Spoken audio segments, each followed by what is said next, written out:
A Kundali is a birth chart or horoscope in Vedic astrology, or Jyotish, primarily used in India and some other South Asian cultures. It's essentially a map of the sky at the exact time, date, and place of a person's birth. This is what a North Indian Kundali looks like.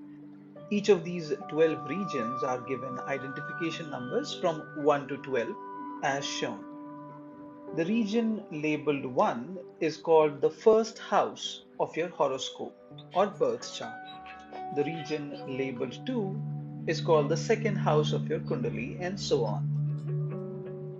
When we superimpose this image with the 3D image of the Earth in space, we begin to understand the deeper meaning concealed within an Indian birth chart.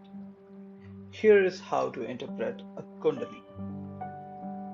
Imagine yourself sitting on the axis of the Earth, somewhere close to the pole star. Now you look down and are able to see the Earth rotate slowly. It appears as a two-dimensional disk rotating counterclockwise with a time period of 24 hours, doesn't it? We will name this perspective of the observer as the pole star POV, the pole star point of view. Let us now bring the birth chart and superimpose it over the pole star POV depiction of the Earth.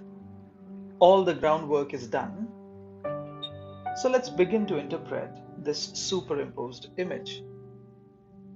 Imagine a child being born at 6 a.m. somewhere on the equatorial plane of the Earth.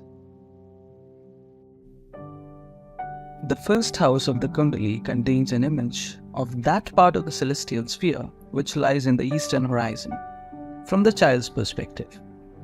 The 10th house tells how the sky looked exactly overhead at the time of the child's birth.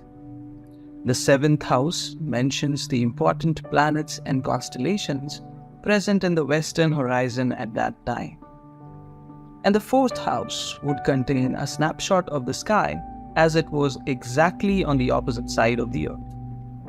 That is, if the Earth were transparent and the child looked beneath her feet, she would be looking at the planets and constellations as mentioned in the 10th house of her birth chart.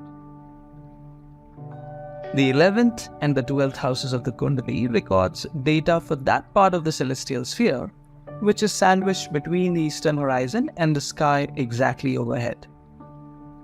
Similarly, you can figure out which house of the Kundali maps to which part of the sky. You now have a deeper understanding about the basis of astrology, that is, the birth chart.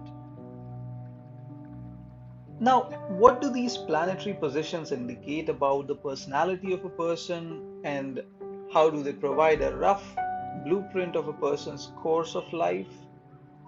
Are some topics of an entirely different nature? We might discuss these some other time. Till then, keep learning and stay curious.